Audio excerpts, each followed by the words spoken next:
chapter 10 verse 7 says this: in the days of the voice of the seventh angel, when he shall begin to sound, the mystery of God should be finished. The mystery of God should be finished when the seventh angel begins to sound. The seventh angel begins to sound in 1844, and that's when the mystery of God begins to be finished. From 1844, when in the investigative judgment, the work of God begins to get finished. So the mystery of godliness cannot be finished without the Gentiles. That's the first point we've just developed. And also it can't be finished until 1844. The Gentiles are represented in Daniel 11 by Edom, Moab and Ammon. They become partakers of this mystery by the preaching of the gospel. Revelation 14, three angels' messages. They escape from the hand of the papacy to be gathered into the same body and be partakers of Christ. Edom, Moab and Ammon are fornicators. Genesis chapter 25, 29 to 30. And Jacob sod pottage, and Esau came from the field and was faint. And Esau said unto Jacob, feed me, I pray thee, with that same red pottage, for I am faint. Therefore his name was called Edom. So we know that Esau is Edom, which is Jacob's brother. Revelation 10:7. Esau or Edom is a fornicator. Hebrews chapter 12 verses 14 to 16. It says, lest there be any fornicator or profane person as Esau. Esau is Edom, and Edom is a fornicator. Now there is a power that commits fornication with the kings of the earth. Revelation 14 verse 8 says, and there followed another angel saying, Babylon is fallen, that great city, because she made all nations drink of the wine of the wrath of her fornication. Revelation 18:3 says the same. Revelation 17:2 says the same. Revelation 17:4 says the same. 14:8, 18:3, 17:2 and 17:4. I'll read the last one. It says, and the woman was arrayed in purple and scarlet colour, and decked with gold and precious stones and pearls, having a golden cup in her hand, full of abominations and filthiness of her fornication.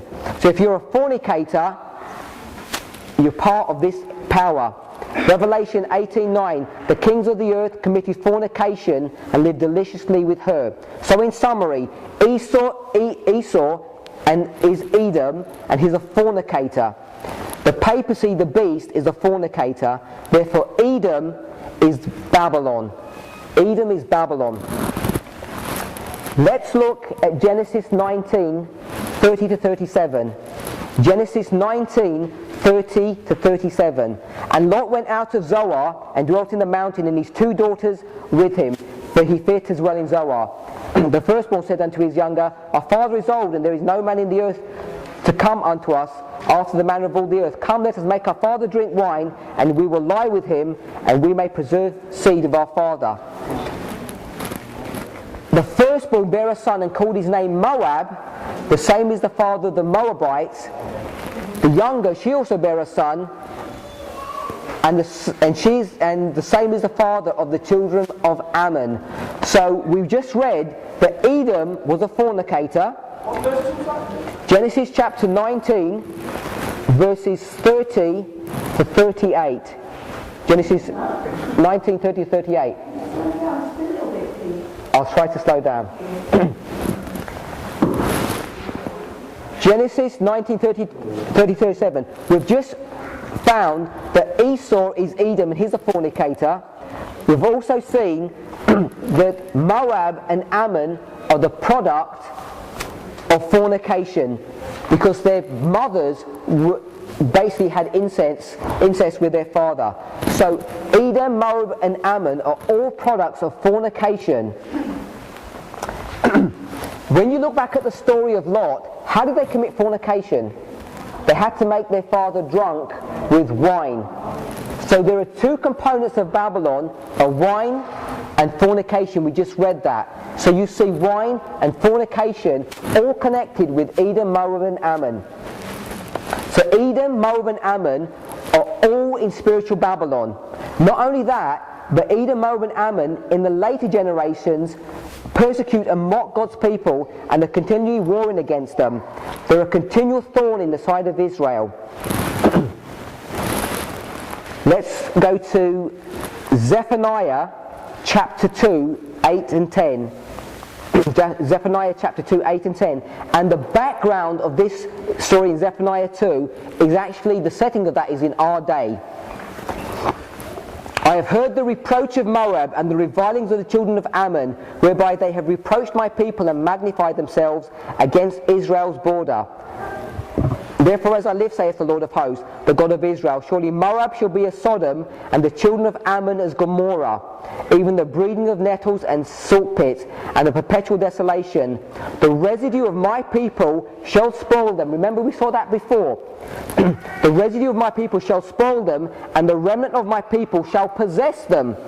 This they shall have for their pride, because they have reproached and magnified themselves against the people of the Lord of hosts. In our day, the remnant or the residue of Israel, the seed of the woman, from Revelation, says they shall spoil them and they shall possess them. So we're going to possess Edom, Moab and Ammon. I'm going to explain, when we just tie this all together, how we go about possessing them.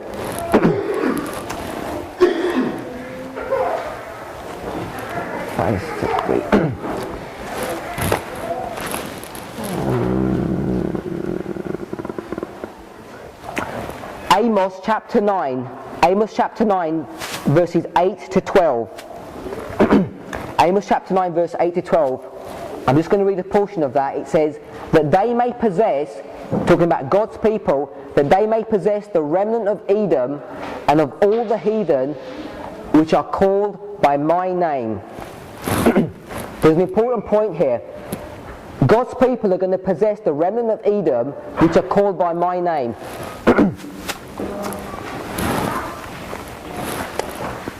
What does the Bible say? It says, come out of her, my people. So the verse here in Amos clearly says that the remnant of Edom, which are called by my name, is relating that same idea. That God's people are going to possess them and pull them out, because it says we, God's people, are going to possess these people, Edom, Moab and Ammon. Strange women, false churches. 1 Kings chapter 11, 1 to 2. 1 Kings 11, 1 to 2. That Solomon loved many strange women, together with the daughter of Pharaoh, women of the Moabites, the Ammonites, and the Edomites. He married all of these. And it says, for surely they will turn away your heart after their gods. So, in this setting here, Edom, Moab and Ammon are representing women who marry Solomon, who represents God's people. So there's a relationship between there. So we know that these represent strange women or fallen churches who worship other gods.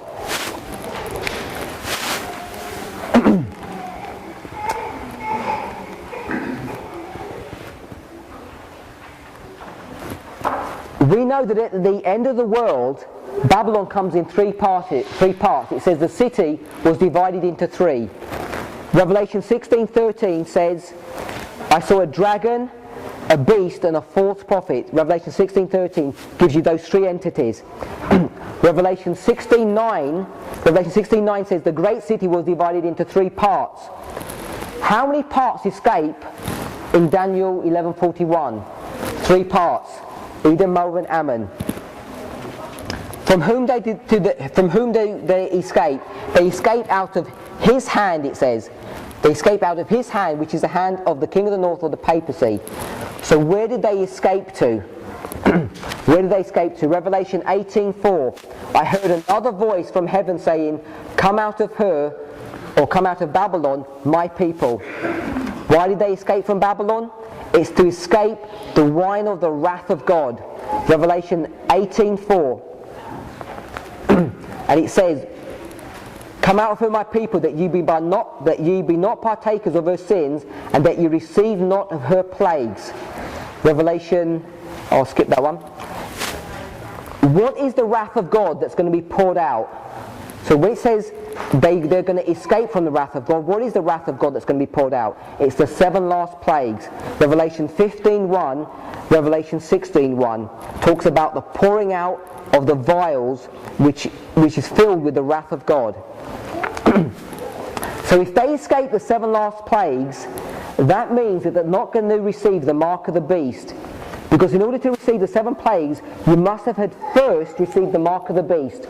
Revelation 14:9 and 10. Revelation 14:9-10, if any man worship the beast in his image and receive his mark, the same shall drink of the wine of the wrath of God. So if you escape from that wrath, which is why they're escaping, because they're coming out of Babylon, they're escaping out of Babylon, it means they're not going to get the mark of the beast. Revelation 16:2, the first went and poured out his vial upon the earth, and saw grievous sores upon men which had the mark of the beast, and upon them which worshipped his image. So if you want to receive the 7 plagues, you're going to first have to get the mark of the beast.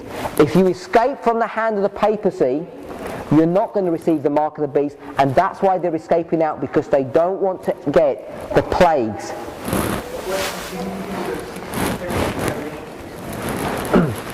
Sorry?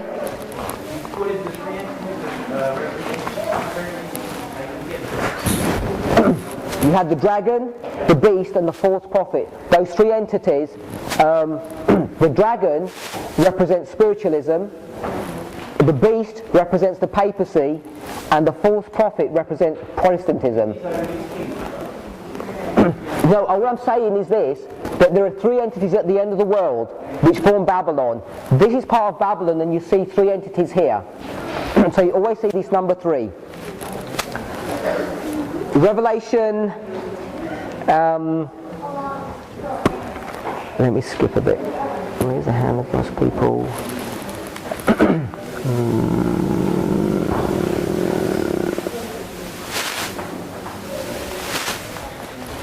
I'm going to skip a bit down to the bottom of this issue.